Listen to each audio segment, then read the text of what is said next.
ध्यान योग योग नाम है परमात्मा से जुड़ना, परमात्मा के नाम से, उनकी लीला से, धाम से, उनके दिव्य स्वरूप से जुड़ने का नाम है ध्यान। इसलिए इनको ध्यान योग कहते हैं, वृत्ति योग भी कहते हैं।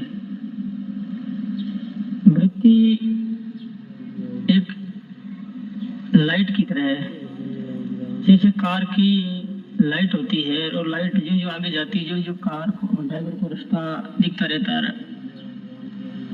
और वो गाड़ी चलाता रहता है।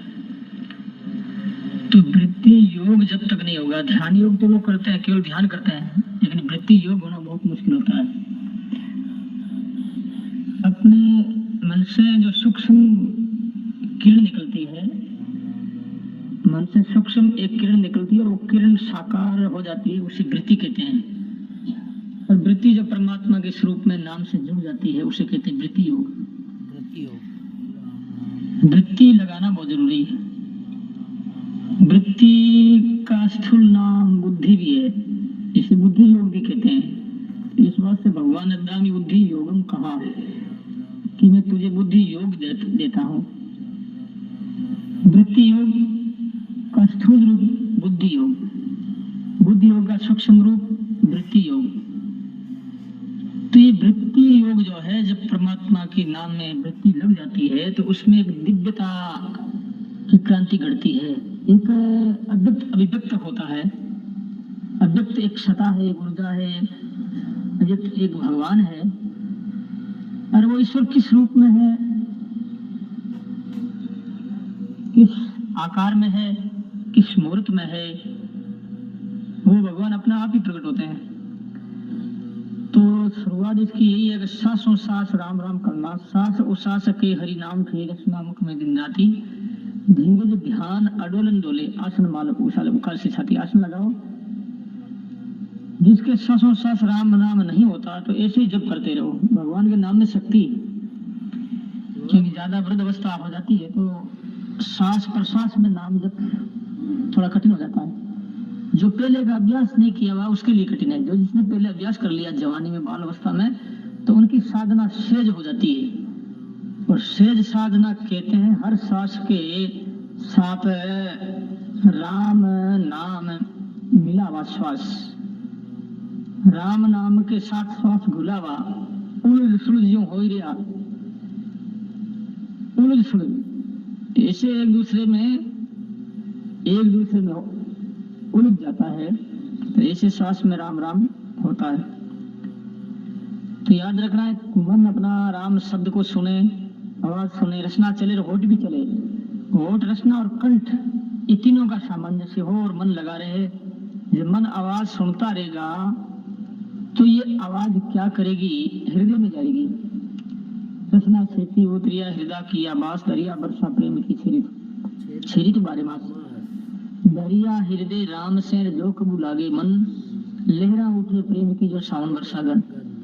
जब राम नाम हृदय में मन लग जाता है और मन लगने के बाद में इतना आनंद आता है, जो सावन भादों में किसान मेघों को और वर्षा को देख करके प्रसन्न हो जाता है, ऐसे ही साधक साध्य के स्वरूप को देख करके नाच उठता है, आनंद में झूम उठता है। संसार में जितने ही जो आनंद है, भोगों के, पदार्थों के, रुपयों पैसे में आनंद, स्त्री में आनंद, संसार के जो भी इंद्रियों के सेवन में आनंद है, राम नाम का जो आनंद है, सावन आनंद के सामने संसार का आनंद क्या, स्वर्ग का सुख भी कुछ काम का नहीं।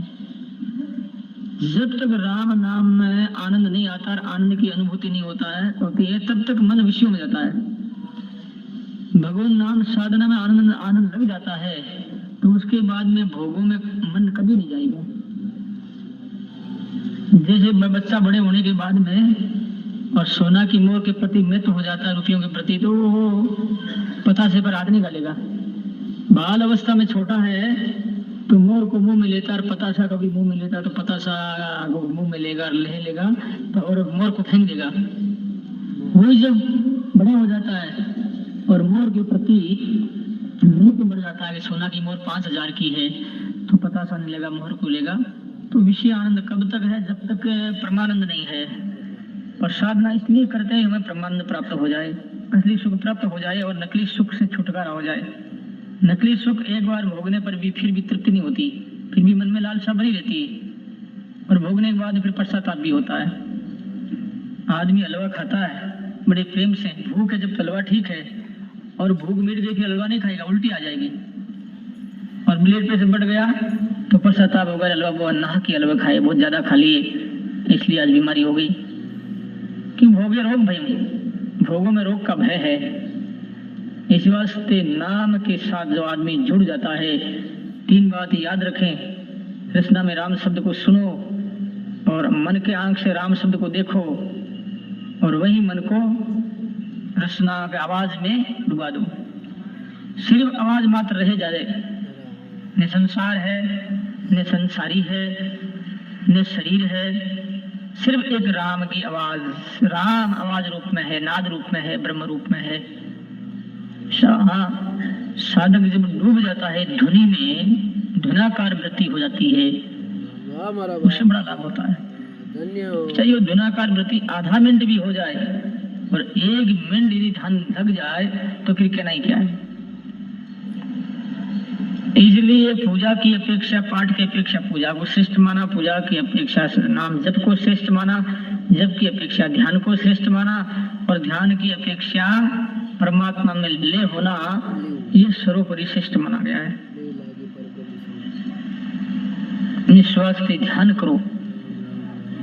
योग युक्ता भव अर्जुन, लिव लागी परिभ्रम से रतीन खंडे तार। रामानंद आनंद में गुरु गोविंद लिव लागी, लिव लग जाती, रति मात्र तार नहीं खंडित होता है।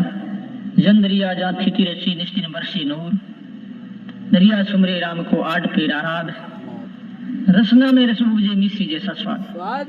बहुत ज्यादा जो जाप करता, 3 घंटा 4 घंटा एक आसन से यदि 1 महीना कोई ध्यान कर ले तो उनके जीवन में क्रांति का साक्षात्कार होगा और आध्यात्मिक जीवन के बारे में उसे अच्छा एक्सपीरियंस हो जाएगा। आप करके देख लो, 4 घंटा एक आसन पर बैठ कर रोजाना यदि 1 महीना कोई कर ले, ज्यादा नहीं, सिर्फ 1 महीना, देखो क्या होता है। आप स्वयं कहेंगे मेरे ऐसा हुआ, मेरे ऐसा हुआ मेरा, अब मुझे आकर के कहेंगे। भाई जो आदमी भोजन करता है 5 फलका की 5 रोटी की खुराक है और उसके 1 रोटी दी जाए तो क्या उसकी भूख निवृत्ति होगी? क्या शरीर स्वस्थ रहेगा? क्या दिमाग ठीक रहेगा? नहीं रहेगा। 1 रोटी से क्या भैया, मैं तो 5 रोटी खाता हूँ। अब 4 घंटे का ध्यान है, 1 घंटा 2 घंटा करके बैठ गए, कोई 15 मिनट करता है। एक कोई भाई आई मेरे पास, बोली महाराज मैं तो 5 मिनट ही करूँ। मेरी भाई आवाज तो तेरी बड़ी अच्छी है, साधना की शैली भी ठीक है, 5 मिनट करती है, 5 मिनट से ज्यादा होता नहीं, तो कैसे ध्यान होगा फिर वो, कैसे साधना होगी? भाई 1 रुपया कमाने वाला दुकान पर आदमी दुकान पर अपनी गद्दी पर बैठा रहता 8 घंटा, दुकान बैठता नहीं बैठता 8 घंटा, रोजाना कंटिन्यू 8 घंटा बैठेगा। इधर नहीं बैठना होता, दुकान में बैठ जाते हैं, बीमार पड़ जाते हैं, खटिया पर भी सड़े रहते हैं। वो सेन है, लेकिन एक जगह बैठकर ध्यान करना सेन नहीं होता, क्योंकि पाप जो है ना पूर्व जन्म के, वो कोसते हैं, पाप नाम जप होने नहीं देता। इस बात से श्रेयांसी वो विज्ञानी अच्छे काम में विघ्न आते हैं, ये कहा है शास्त्रों में। ध्यान करो भाई, घर में जाकर के कोशिश करो, क्या होता है 1 महीना 2 महीना, देखो आपके जीवन में क्रांति घटे कि नहीं घटे, आपको आध्यात्मिक साधना अनुभव होता है कि नहीं होता? बिल्कुल होगा, ये निश्चित बात है। संतों की वाणी में क्या लिखा? रचना में मीठा आता है, प्रकाश दिखता है, हृदय में वो शिव पार्वती का दर्शन होता है, कंठ में गणेश का होता है, नादि में विष्णु का होता है, अमुक ढमुक कई बातें लिखी है वाणियों में, और बिन बिन साधगुण बिन बिन बातें जरूर लिखी है। बिनता होती है स्वभावश साधनावश, लेकिन दर्शन जरूर होता है। शिव पार्वती खड़े हो जाते हैं, कृष्ण दर्शन करने दर्शन देते हैं, ये यानी विष्णु मान लो नहीं भी देते क्या फर्क पड़ा, तो राम राम करना है, दर्शन दे अथवा नहीं, हमें जाप करना, साधना करनी है। इस लोक में फंसो क्यों? लेकिन करे तो ये होता है, मार्ग चलेगा तो गांव आएगा, मार्ग चलते हैं फिर गांव कैसे? तो इस वास्ते सीखने से, केवल सीखने से कुछ नहीं होगा, करने से होगा। सीख करके जो नहीं करते हैं तो सीखने की कोई सार्थकता नहीं। इस वास्ते मैं तो कहता हूँ वही सीखे जो आगे करने के विचार रखते हो। सीखने क्या मतलब? बाप जी महाराज, महाराज गुरु साहब।